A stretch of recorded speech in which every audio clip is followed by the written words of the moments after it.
Hello, good morning. അങ്ങനെ 12th day ആയി ഈ ബുക്ക് വായിക്കാൻ തുടങ്ങിയിട്ട്. അപ്പോൾ ഇതിലൊരു കോട്ടുണ്ട് നോക്കാം.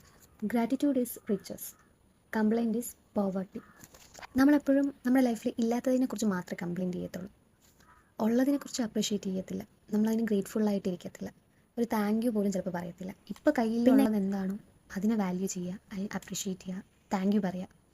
എങ്കിൽ ഇതിനേക്കാൾ ഡബിളായിട്ട് നാളെ നിങ്ങൾക്ക് കിട്ടും. ഇല്ല, ഇന്ന് കയ്യിൽ എൻ്റെ കയ്യിൽ 100 രൂപയേ ഉള്ളൂ, എനിക്കൊരു 1000 രൂപ വേണം. പക്ഷേ നിങ്ങൾ ആ 100 രൂപയ്ക്ക് ഒരു വാല്യൂയും കൊടുത്തില്ലെങ്കിൽ നിങ്ങൾക്ക് നാളെ ആ 1000 രൂപ പോലും കിട്ടത്തില്ല.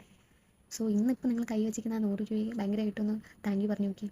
നിങ്ങൾ വിചാരിക്കാതെ തന്നെ നിങ്ങൾക്ക് അതിനേക്കാൾ ഡബിൾ മടങ്ങ് നിങ്ങൾക്ക് പൈസ കിട്ടും. ഇല്ല എന്ന് പറഞ്ഞു കഴിഞ്ഞാൽ നമ്മുടെ മൈൻഡ് സെറ്റും അതേപോലെ നമ്മുടെ ബ്രെയിൻ ഓട്ടോമാറ്റിക്കലി അതെന്ത് ചെയ്യും, ഇയാളെ കൊണ്ടൊന്നും ചെയ്യാൻ പറ്റത്തില്ല, ഇല്ലെങ്കിൽ എപ്പോൾ നോക്കിയാലും കംപ്ലയിൻറ്റ് തന്നെയാണ്, ഈ ലൈഫ് അങ്ങനെയാണെന്ന് നമ്മൾ ഓട്ടോമാറ്റിക്കലി നമ്മുടെ സബ് കോൺഷ്യസ് മൈൻഡിനെ അങ്ങനെ ട്രെയിൻ ചെയ്യിപ്പിച്ച് വയ്ക്കും.